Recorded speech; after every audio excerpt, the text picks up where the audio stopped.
am Christina Willis. How are you all? Hope you all are doing very well. So once again, we are taking the chapter, and the same chapter. It is the Parliament and the making of law, and we will continue with the same chapter.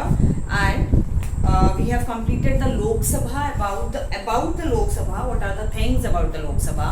And next we are going to the next paragraph of Lok Sabha.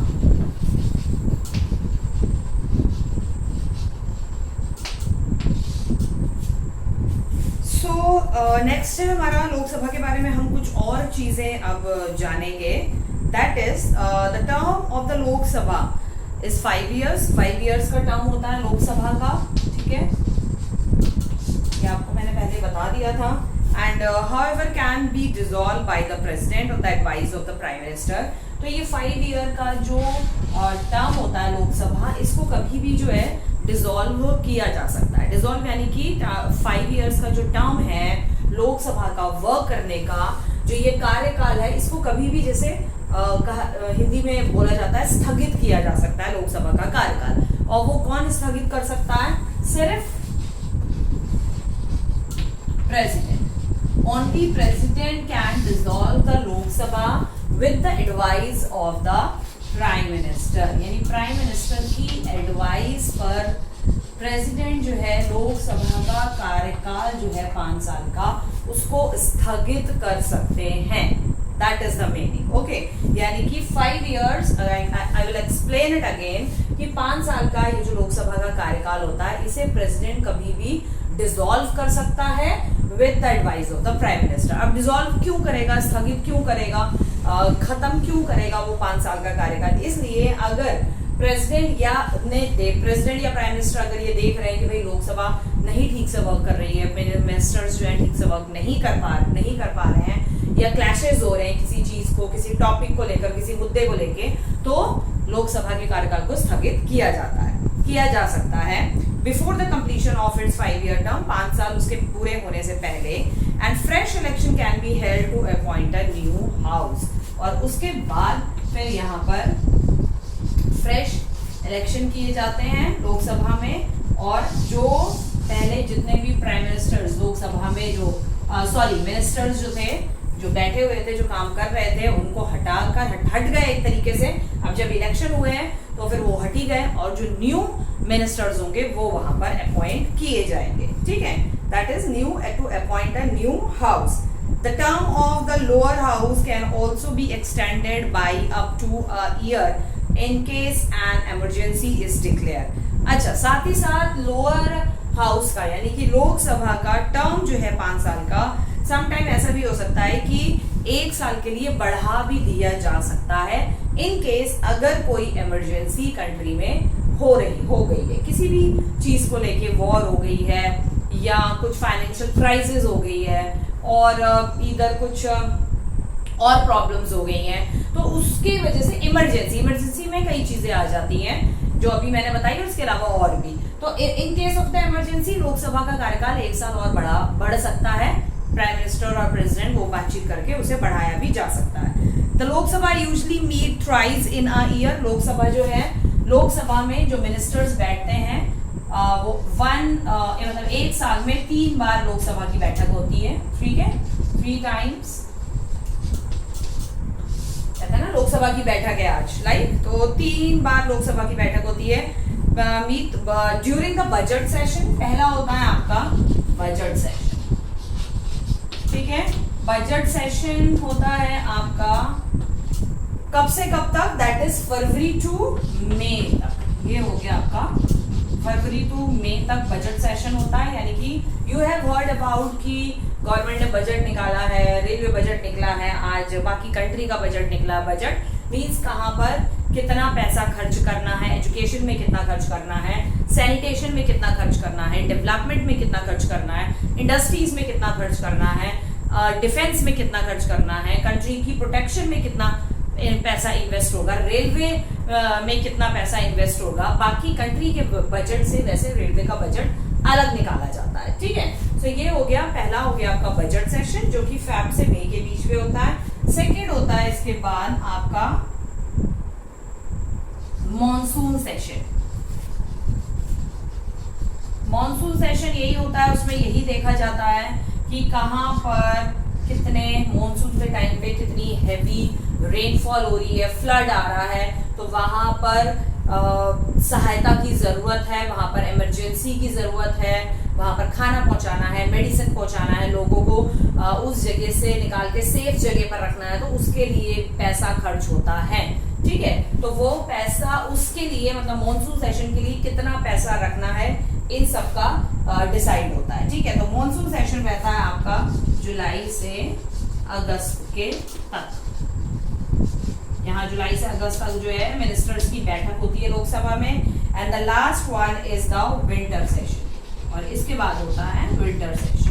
Winter session में भी वही चीज है कि भाई सर्दी अगर बहुत ज्यादा कड़ाके की ठंड हो रही है और उसी दौरान बारिश हो गई है, हैवी बारिश, हैवी रेनफॉल हो रखी है, तो किस तरीके से लोगों को प्रोटेक्ट करना है सिवियर विंटर से, कहाँ कितना पैसा लगाना है, क्या करना है, ये सारी चीजें डिस्कस होती हैं लोकसभा में। ठीक है, सो विंटर सेशन आपका रहता है नवंबर से दिसंबर, यानी नवंबर से दिसंबर के बीच में पूरी लोकसभा का कार्यकाल चलेगा। लोकसभा की बैठक होंगी, मिनिस्टर्स बैठेंगे, प्रेसिडेंट, प्राइम मिनिस्टर सब बैठेंगे, बातचीत होगी इन मंथ से लेकर इस मंथ तक। फरवरी से मई से बजट सेशन होता है, monsoon session July to August and winter session November to December. The first session begins with an address by the president. जो पहला सेशन होता है बजट सेशन, वो जब स्टार्ट होता है तो वो स्टार्ट के टाइम पे उसमें पहला मतलब जो फर्स्ट जो बजट सेशन जो स्टार्ट किया जाता है, स्टार्ट के टाइम पे प्रेसिडेंट अपनी पहली बात रखते हैं, जो स्पीकर होता है वो प्रेसिडेंट होता है। ठीक है, सो नेक्स्ट ये हो गया आपका, ये आई थिंक आपको क्लियर होगा। और इफ अगर कोई भी कंफ्यूजन है so you can write it in the comment box.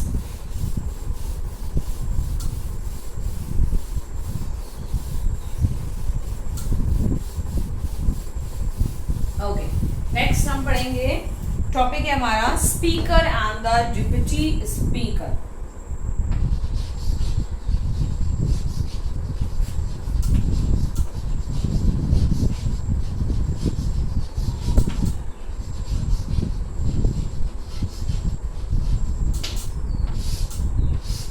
Speaker and deputy speaker के बारे में पढ़ेंगे।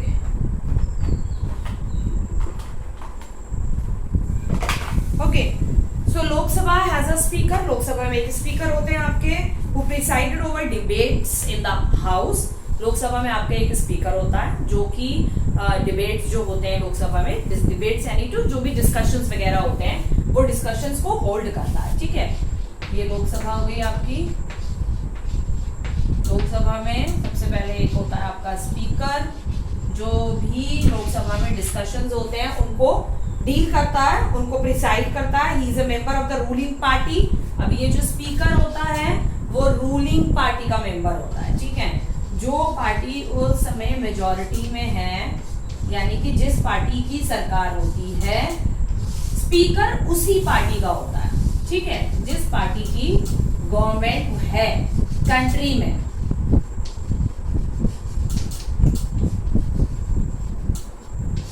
जिस पार्टी की गवर्नमेंट है कंट्री में, उस समय कांग्रेस पार्टी की गवर्नमेंट है तो स्पीकर कांग्रेस का होगा। लोकसभा के अंदर बीजेपी पार्टी जो है रूल कर रही है कंट्री में, यानी कि बीजेपी पार्टी मेजॉरिटी में है, बीजेपी पार्टी गवर्नमेंट चला रही है, तो बीजेपी पार्टी का स्पीकर होगा। All that understood?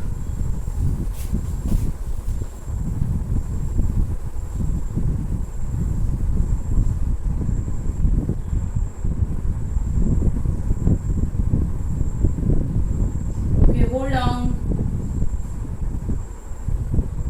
ठीक, सो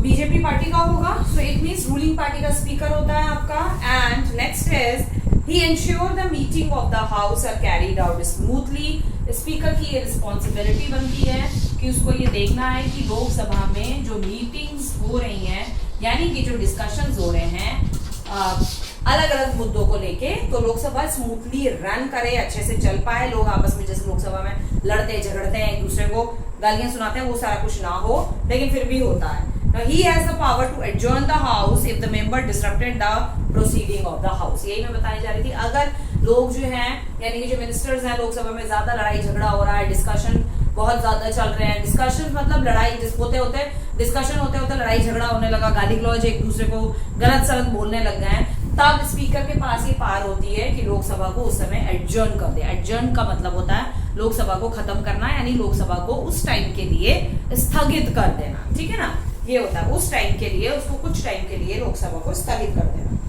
ठीक। सो नेक्स्ट इज डिस्टर्ब कर देता है, disturb the proceeding over the house, जो हाउस की कार्रवाई चल रही है उसे बंद करवा देते हैं। Next is he can cast his vote in case of a deadlock, और कभी अगर इस तरीके का सिचुएशन हो गई कि बहुत ज्यादा सिचुएशन अगर हाउस में खराब हो गई है लोकसभा के अंदर, तो वो उसके पास ये वोटिंग पावर होती है, स्पीकर के पास ये वोटिंग पावर होती है, वो डेडलॉक घोषित कर देता है। डेडलॉक यानी कि लोकसभा बंद हो गई, भंग हो गई लोकसभा, जिसे कहते हैं ना लोकसभा आज भंग हो गई, तो वही डेडलॉक हो गया, ठीक है।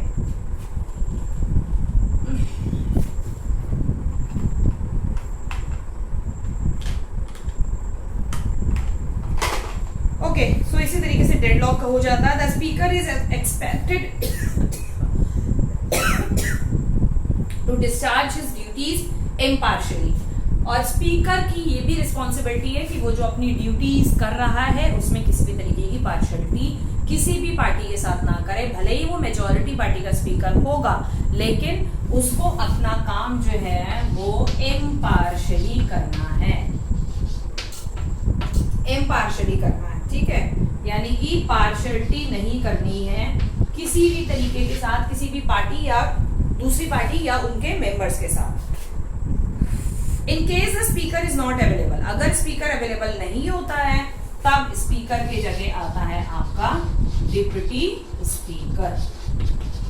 डिप्टी स्पीकर जो है स्पीकर की जगह की सारा वर्क जो है करता है, जैसे लाइक फॉर एग्जांपल प्रिंसिपल होते हैं किसी स्कूल के, अगर प्रिंसिपल एब्सेंट होते हैं तो उनकी जगह सारा काम जो है, मैक्सिमम काम जो है वाइस प्रिंसिपल देखता है। अगर वाइस प्रिंसिपल एब्सेंट है, प्रिंसिपल भी एब्सेंट है, तो जो स्कूल का प्रॉक्टर होगा या जो सीनियर हेड टीचर होगी वो स्कूल का कई हद तक जो है वर्क जो है उसको हैंडल करेगी। तो सेम एज इट इज यहाँ पर भी है, ठीक है।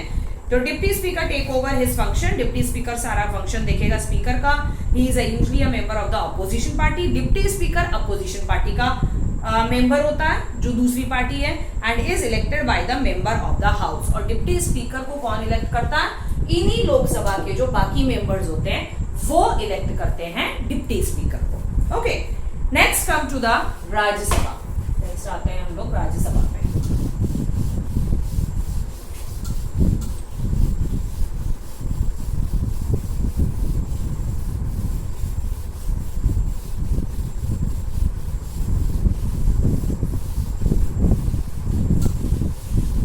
Next we will see the working of the Rajya Sabha.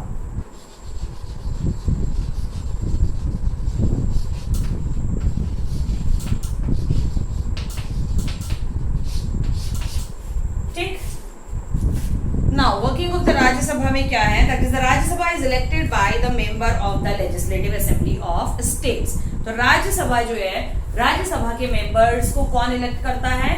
Member of the legislative assembly of state. State की जो लेजिस्लेटिव असेंबली है वो राज्यसभा के मेंबर्स को इलेक्ट करके राज्यसभा में भेजते हैं। It represents the state of India in the parliament. और राज्यसभा किसको रिप्रेजेंट करता है? State of India. State of India यानी सारे स्टेट जो इंडिया है, इंडिया कंट्री को पहले स्टेट्स भी कहते थे, तो यानी कि इंडिया को रिप्रेजेंट करता है पार्लियामेंट के अंदर, कंट्री को रिप्रेजेंट करता है, ठीक है, अपनी कंट्री को रिप्रेजेंट करता है। Next is Rajya Sabha can have up to 250 members. Rajya Sabha में आपके 250 मेंबर्स होते हैं who serve 6 years of terms। इनका जो टर्म होता है वो 6 ईयर का होता है, ठीक है। राज्यसभा का टर्म जो है वो 6 इयर्स का होता है। Okay, so out of these in 250 members में से 12 are nominated by the president। 12 को nominated करते हैं president आपके,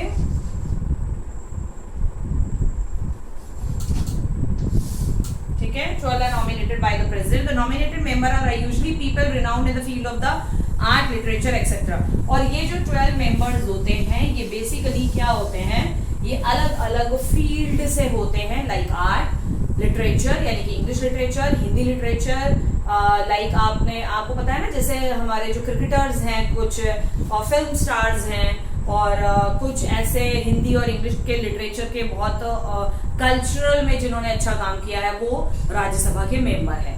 तो यही वो 12 मेंबर्स होते हैं जो फिल्म स्टार्स, बॉलीवुड के मेंबर्स, बिजनेसमैन्स ने किसी कल्चरल में कोई अच्छा काम किया है तो वो वही उन्हीं में से इन 12 मेंबर्स को इलेक्ट करके प्रेसिडेंट जो है राज्यसभा में भेजता है। लाइक रेखा है राज्यसभा की मेंबर, जया बच्चन है और सचिन तेंदुलकर, ये लोग सब राज्यसभा के मेंबर हैं, ठीक है। सो कोई ऐसा बंदा जो कि किसी आर्ट या लिटरेचर या कल्चरल बैकग्राउंड में उसने कोई अच्छा वर्क किया है, ठीक है। So the Rajya Sabha has the power to review and if it feel the need change law processed by the Lok Sabha. तो राज्यसभा के पास ये पावर होती है कि अगर लोकसभा ने कोई भी किसी भी तरीके का लॉ निकाला है तो उस लॉ को खत्म करना, लोकसभा अगर कोई भी लॉ पास किया है, कोई भी लॉ पास किया है तो उस लॉ को खत्म करने की जो पावर है वो राज्यसभा के पास रहती है। पावर टू रिव्यू, उसको देखती है, लॉ जो भी बना है उसको रिव्यू करती है, देखती है, and can change the law. Law अगर उसे समझ में नहीं आया तो उस लॉ को चेंज कर सकती है राज्यसभा, ठीक है। A bill, a proposal to pass a new law or change an existing one. एक बिल पास होता है जिस बिल को, जो बिल जब ये पास हो जाता है then this bill became a law, ठीक है। बिल निकाला जाता है कोई भी लॉ बनाने के लिए, कोई भी लॉ बनाना होता है जब कंट्री में किसी भी तरीके का लॉ बनाना है तो सबसे पहले एक बिल का प्रपोजल निकाला जाता है, ठीक है। प्रपोजल, एक बिल का प्रपोजल निकाला जाता है, बिल निकाला जाता है, ठीक है। उस बिल का प्रपोजल जो है राज्यसभा के पास आता है और Rajya Sabha if it feel review, और अगर वो सही है तो ठीक है तो पास हो जाएगा, और अदरवाइज अगर वो नहीं है तो वो दोबारा लोकसभा के पास भेज दिया जाएगा। अगर वो पास हो जाएगा then Rajya Sabha approve the bill become law. वो पास हो गया, बिल यहाँ पास हो गया। अगर बिल पास हो जाता है तो बिल पास होने के बाद जो है वो क्या बन जाएगा, वो लॉ बन जाता है, ठीक है। So bill, how the bill became law in this kind, bill became law has to be approved by the Rajya Sabha before it can become a law. तो बिल को लॉ बनने से पहले राज्यसभा उसे अप्रूव करेगी, तभी वो बिल, वो है लॉ ही है, लेकिन लॉ बनाने के लिए एक बिल, एक प्रपोजल तैयार किया जाता है। एक शीट, बहुत लंबे चौड़े पेपर्स तैयार किए जाते हैं, उसको राज्यसभा के सारे मेंबर्स पढ़ते हैं। अगर वो सही है तो राज्यसभा के सारे मेंबर्स उसके लिए अपनी हामी दे देते हैं। This house can also initiate legislation, ठीक है। तो ये हाउस जो है लेजिस्लेशन में वर्क करता है। Member of the upper house are appointed for a 6 term of years। Member जो है राज्यसभा के 6 साल के लिए काम करते हैं। In order to become a member of the person, यहाँ के राज्यसभा के मेंबर बनने के लिए person has to be the citizen of India, India का सिटीजन होना चाहिए, 30 years of एज होनी चाहिए। हर 2 साल के बाद 1/3 of the member of the council retired. Rajya Sabha में क्या होता है, आफ्टर एवरी 2 years के बाद 1/3 मेंबर्स जो हैं उनको रिटायर्ड कर दिया जाता है, they became retired। हर 2 साल के बाद 2/3 मेंबर्स जो हैं रिटायर्ड हो जाते हैं और न्यू फ्रेश इलेक्शंस के बाद उन दूसरे न्यू मेंबर्स को जो है रखा जाता है, ठीक है।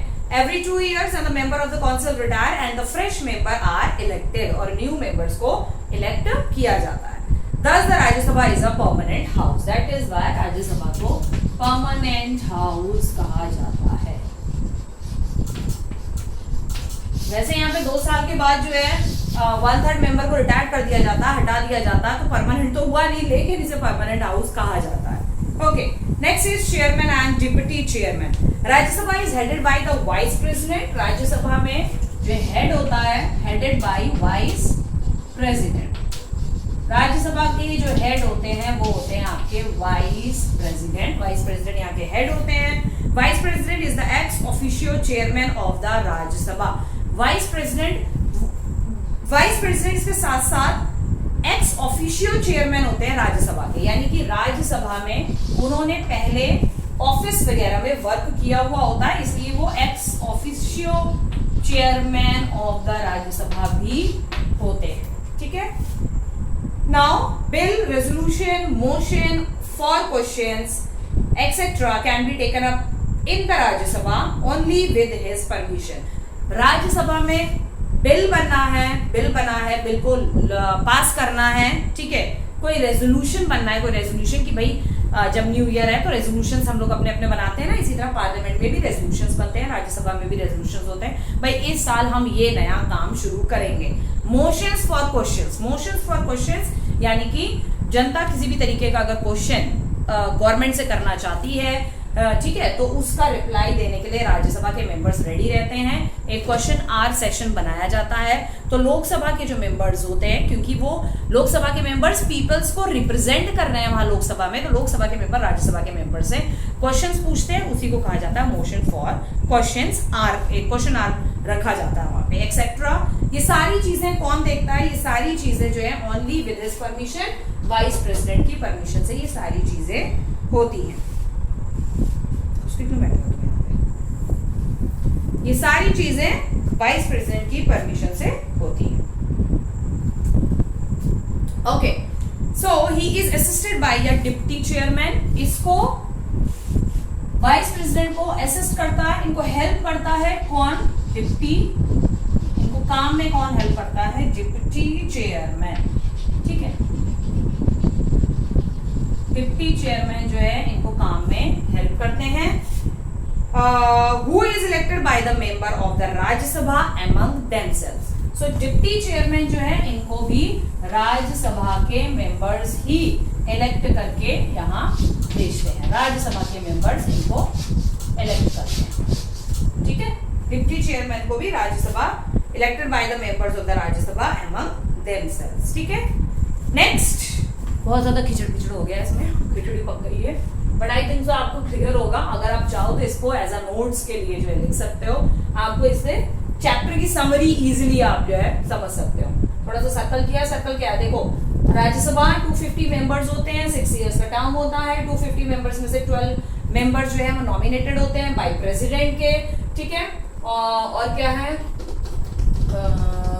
राज्यसभा के पास इतनी पावर होती है, ये पावर होती है कि लोकसभा अगर कोई भी बिल बनाती है उसको राज्यसभा चेंज कर सकती है, या उसे चेंज कर सकती है या खत्म भी कर सकती है। ठीक है, उसके बाद जो राज्यसभा में जो वर्क करता है, दैट इज जो होता है वो राज्यसभा के जो हेड होते हैं वो वाइस प्रेसिडेंट होते हैं, और जो वाइस प्रेसिडेंट होता है वो एक्स ऑफिशियो चेयरमैन होता है राज्यसभा का। ठीक है, तो बिल पास होता है, बिल के लिए पहले प्रपोजल बनता है, ये एक शॉर्ट नोट में भी आपको आ जाएगा, आप चाहो तो इसको लिख सकते हो। बिल है तो बिल का पहले प्रपोजल तैयार होता है, और प्रपोजल तैयार होने के बाद बिल को पास किया जाता है। प्रपोजल तैयार होगा तो वो राज्यसभा उसको पूरा पढ़ेगी, रीड करेगी, फिर पास करेगी, फिर जब पास हो जाता है तो वो लॉ बन जाता है। अगर वो नहीं पास हुआ तो वो दोबारा लोकसभा के पास चला जाएगा। ठीक है, और क्या है, वाइस प्रेसिडेंट को जो हेडेड करता है, मतलब वाइस प्रेसिडेंट को जो हेल्प करता है वो होता है आपका डिप्टी चेयरमैन। डिप्टी चेयरमैन को कौन इलेक्ट करता है? Members of the Rajya Sabha themselves. ठीक है, देखो, who is elected by the member of the Rajya Sabha among themselves. ठीक है, डिप्टी चेयरमैन जो है असिस्ट करता है, हेडेड नहीं करता है, सॉरी, असिस्ट करता है, यानी वाइस प्रेसिडेंट को, वाइस प्रेसिडेंट तो खुद हेड है राज्यसभा के, असिस्ट करता है, उनके काम में हेल्प कर रहा है। ठीक है, असिस्टेंट चेयरमैन होते हैं ये। ठीक है, और क्या था, और हाँ, राज्यसभा के जो मेंबर्स हैं वो 2 इयर्स के बाद, एवरी 2 इयर्स के बाद 1/3 मेंबर जो है वो रिटायर्ड कर दिए जाते हैं, और रिटायर्ड होने के बाद new fresh elected members Rajya Sabha में भेजे जाते हैं। अंडरस्टूड? इतना समझ आ गया होगा, तो आप अगर चाहो तो ये लिख सकते हो। और that is why Rajya Sabha is to be called the permanent house, इसलिए कहा जाता है परमानेंट हाउस। इसको एज अ नोट्स आप लिख सकते हो, बिकॉज ये इससे अगर आप ऐसे पढ़ोगे, इस तरीके से अगर आप पढ़ोगे, जो भी मैंने यहाँ पर ब्लैक बोर्ड में लिखा, अगर आप लिख लोगे तो आपको चैप्टर बुक उठा के देखने की जरूरत नहीं है, आपने बस यही पढ़ा था, इसी से आपको सारी चीजें क्लियर हो जाएंगी।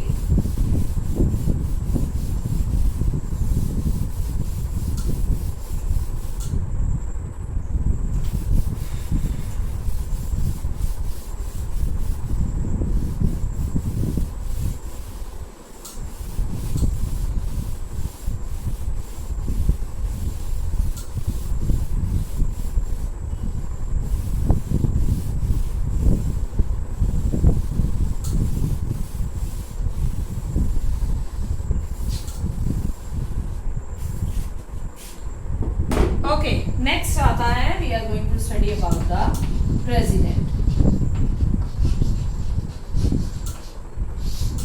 नाउ प्रेसिडेंट का क्या वर्क है पार्लियामेंट के अंदर? Okay, what is the work of president in the parliament?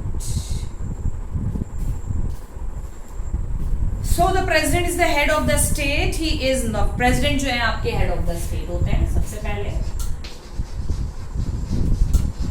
head of state का यहाँ पर मतलब है head of the country. ठीक है, head of state का मतलब है head of the country. He is not directly elected by the people. president को हम लोग directly elect नहीं करते हैं. He is elected by an electoral college comprising elected member of parliament and legislative assembly of state.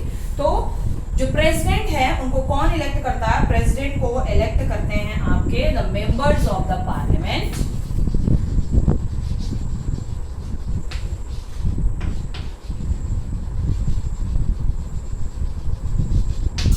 Members of parliament elect करते हैं and legislative assembly of state के जो मेंबर्स होते हैं, लेजिस्लेटिव असेंबली ऑफ स्टेट यानी state में जो legislative assembly होती है, जो हमने स्टेट गवर्नमेंट पढ़ा था 7th में, उनमें जो असेंबलीज होती हैं उनके जो मेंबर्स होते हैं वो जो है आपको प्रेसिडेंट को इलेक्ट करते हैं.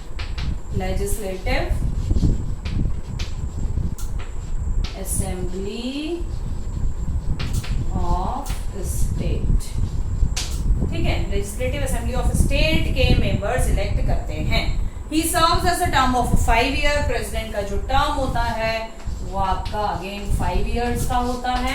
जो नई सरकार होती है उसी के साथ इनका भी टर्म होता है, इसी के साथ प्रेसिडेंट चूज किए जाते हैं. He serve as a term of 5 year in order to be elected as a president. अगर प्रेसिडेंट के लिए इलेक्ट होना है तो उसके लिए क्या क्वालिफिकेशन चाहिए? तो क्वालिफिकेशन इस person has to be the citizen of India. India का सिटीजन होना चाहिए. 35 इयर्स ऑफ एज होनी चाहिए. He should not be holding any salaried government office. और प्रेसिडेंट जो है कहीं भी किसी भी कोई गवर्नमेंट इंस्टीट्यूशन में वर्क नहीं करना चाहिए. किसी भी गवर्नमेंट इंस्टीट्यूशन में वर्क नहीं करना चाहिए, यानी कि वो किसी नॉट वर्क या not working in any government institution, यानी कि जो प्रेसिडेंट है वो खाली होना चाहिए. जिसको प्रेसिडेंट की सीट के लिए चूज किया जाएगा वो मतलब वो मेंबर्स हो सकता है, राज्यसभा का मेंबर हो सकता है, लोकसभा का मेंबर हो सकता है, लेकिन अगर उसको प्रेसिडेंट के लिए जब चूज किया जाएगा तो वो राज्यसभा या लोकसभा का मेंबर नहीं रहेगा. वो सिर्फ प्रेसिडेंट या किसी गवर्नमेंट नौकरी में वो काम नहीं करना होना चाहिए, किसी गवर्नमेंट में काम नहीं करना होना चाहिए. वो फिर प्रेसिडेंट ऑफ इंडिया रहेगा, वो हेड ऑफ द स्टेट रहेगा. ठीक है, the president play an important role in the legislature. President का लेजिस्लेचर में बहुत इंपॉर्टेंट रोल होता है. Bill pass by the both the houses. जब दोनों हाउस बिल पास करती हैं of parliament have to be ultimately approved and signed by the president to become a law. तो जो मैंने अभी आपको बिल बताया कि बिल फाइनली वो लॉ बन जाता है. वो लॉ तभी बनेगा दोनों हाउसेस के पास करने के बाद. प्रेसिडेंट उसे पढ़ेंगे, देखेंगे और president after the signing off the president that bill became a law, और वो तभी वो पास होगा. He can also issue ordinances. Ordinances president issue कर सकते हैं. Ordinances क्या होता है? In case the parliament is not in session, अगर पार्लियामेंट सेशन में नहीं है, मैंने बताया ना budget session, monsoon session, winter session, अगर वो उस सेशन में पार्लियामेंट मतलब पार्लियामेंट का सेशन वाला पीरियड नहीं चल रहा है, बजट सेशन, इन तीनों में से कोई भी पीरियड नहीं है, पार्लियामेंट उस समय नहीं चल रही है, राज्यसभा लोकसभा के मेंबर्स आके नहीं बैठ रहे हैं, तब क्या होता है? एक ऑर्डिनेंस जारी होता है. Is a temporary legislation. ये एक टेम्पररी लेजिस्लेशन मेंबर होते हैं. In it ceases to be in force 6 week after parliament reassemble. तो 6 हफ्तों के लिए जो है ये बैठक बैठा दी जाती है. ठीक है, जब तक पार्लियामेंट का दोबारा सेशन स्टार्ट नहीं होता है. Ordinance are as powerful as any act passed by the parliament. और ऑर्डिनेंस उतना ही पावरफुल होता है जितना पावरफुल प्रेसिडेंट के द्वारा पास किया गया कोई भी एक्ट हो, उसकी जितनी पावर है तो ऑर्डिनेंस की भी उतनी ही पावर होती है. ऑर्डिनेंस की भी उतना ही पावरफुल होता है. Parliament usually hold a discussion on the ordinance. तो पार्लियामेंट में जो मेंबर्स होते हैं, मतलब पार्लियामेंट के अंदर जो लेजिस्लेशन प्रेसिडेंट ने बैठाए हैं, जो मेंबर्स प्रेसिडेंट ने बैठाए हैं, वहां पर वो डिस्कशन होता है ऑर्डिनेंस को लेकर। वंस इट कन्वेंस, एक बार जब अगर सारी डिस्कशंस हो गए, it can either reject the ordinance or replace it with a bill. तो जो ऑर्डिनेंस जो है उसको या तो रिजेक्ट कर सकते हैं या उस पर्टिकुलर एक ऑर्डर होता है, ऑर्डिनेंस जो है एक तरीके का ऑर्डर होता है, ठीक है, तो या फिर उसको किसी बिल के साथ रिप्लेस कर सकते हैं या उसे टोटली रिजेक्ट कर देंगे। The president has the power to dissolve the Lok Sabha. Lok Sabha को खत्म करने की पावर प्रेसिडेंट के पास होती है, किसके साथ मिलके? प्राइम मिनिस्टर के साथ मिलके, ठीक है, at the advice of the prime minister, ठीक है। ये आपका हो गया। नेक्स्ट है आपका रोल ऑफ पार्लियामेंट। पार्लियामेंट का रोल क्या है?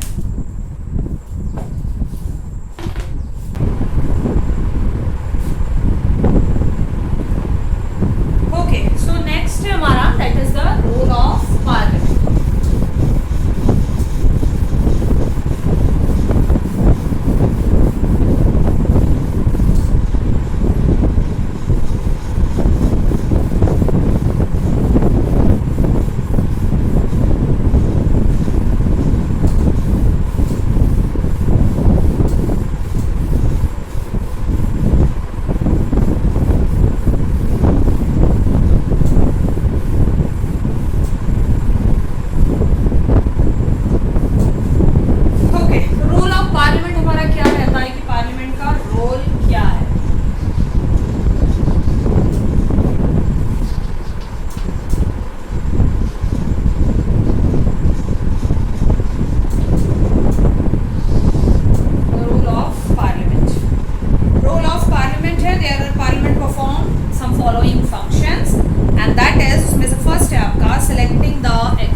एग्जीक्यूटिव वो बॉडी होती है जो दैट इम्प्लीमेंट्स द लॉ। मैंने बताया था ना, हमारे जो गवर्नमेंट है उसके लेवल्स हैं, 3 लेवल्स हैं, that is first is legislature,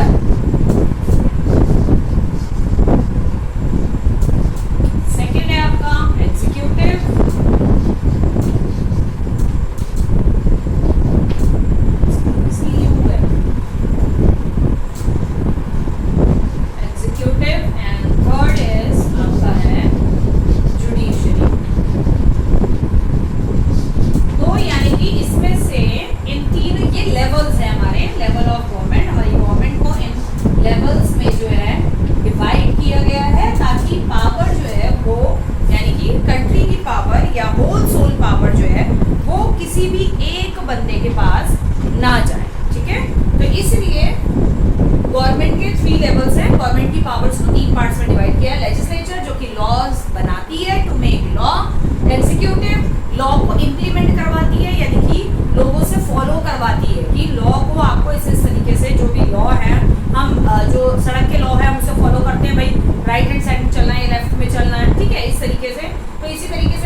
executive के मेंबर्स को सेलेक्ट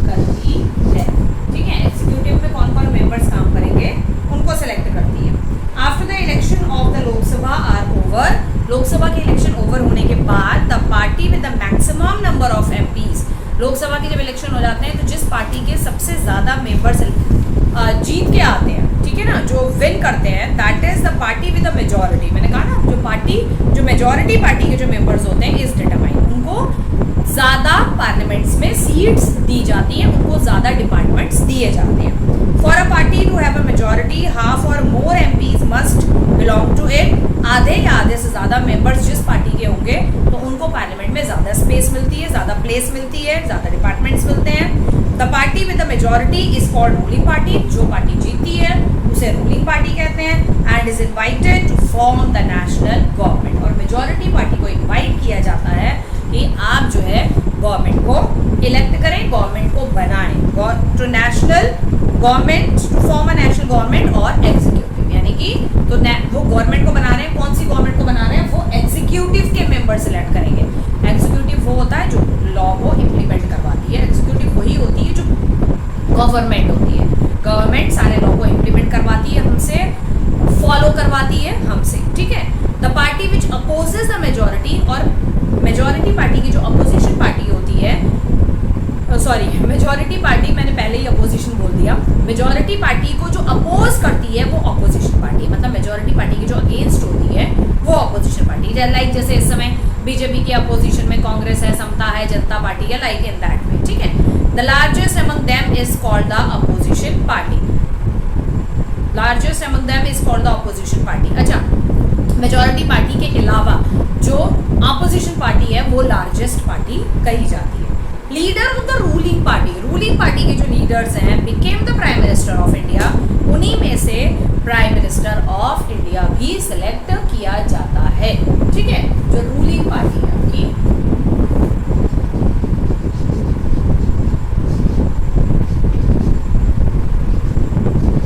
रूलिंग पार्टी में से ही प्राइम मिनिस्टर ऑफ इंडिया को सिलेक्ट किया जाता है। इज सिलेक्टेड है या इलेक्टेड है? Ruling party become prime minister of India. Chooses लिख लो, प्राइम मिनिस्टर जो है वो चूज किया जाता है। चूजेस इलेक्टेड नहीं होगा, सिलेक्ट होगा, ठीक है। इलेक्ट, हाँ इलेक्ट होगा, ठीक है। The prime minister chooses ministers who help him implemented the governments decisions and law. और उसके बाद प्राइम मिनिस्टर जो है बाकी मिनिस्टर्स को चूज करते हैं।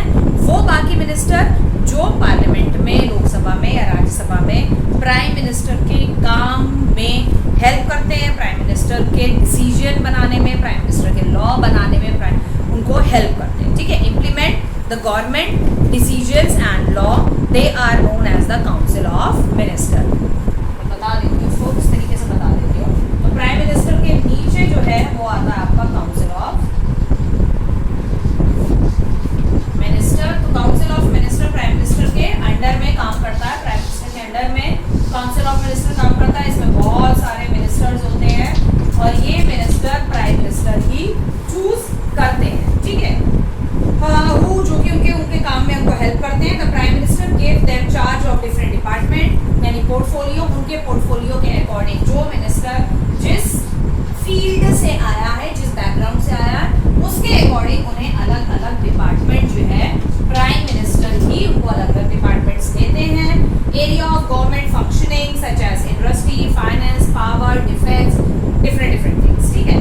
Council of minister comprises cabinet minister. अब काउंसिल ऑफ मिनिस्टर के अंडर में यहाँ पर होते हैं सबसे पहले कैबिनेट मिनिस्टर। मैं पूरा नहीं लिख रही हूँ, कैबिनेट मिनिस्टर होते हैं। कैबिनेट मिनिस्टर के बाद होते हैं आपके minister of state. Cabinet minister के नीचे होंगे आपके मिनिस्टर ऑफ स्टेट, और मिनिस्टर ऑफ स्टेट के नीचे होंगे आपके डिप्टी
इंडिपेंडेंट चार्ज होते हैं। Minister of state can either hold independent charge or independent charge. Minister of state can either hold, minister of state जो है या तो उनके पास इंडिपेंडेंट चार्ज होगा किसी भी डिपार्टमेंट का, या वो वर्क करेंगे मिनिस्टर ऑफ कैबिनेट रैंक, या फिर वो मिनिस्टर ऑफ कैबिनेट मिनिस्टर के अंडर में वर्क करेंगे, या फिर मिनिस्टर ऑफ स्टेट के पास एक अलग डिपार्टमेंट अलग होगा काम करने के लिए।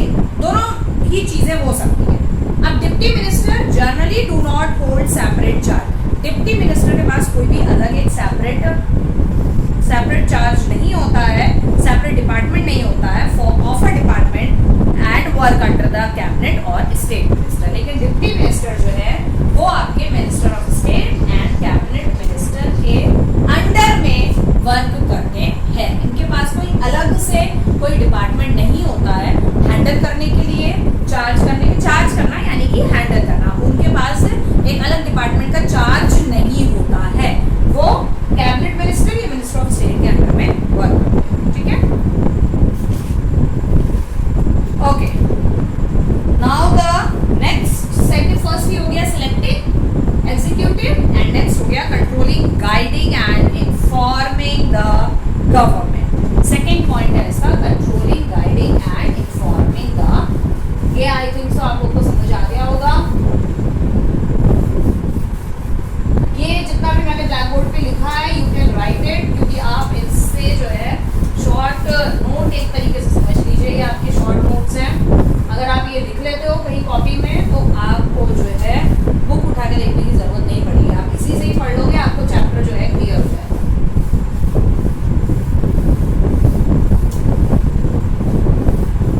ओके, सेकंड आता है हमारा कंट्रोलिंग एंड गाइडिंग।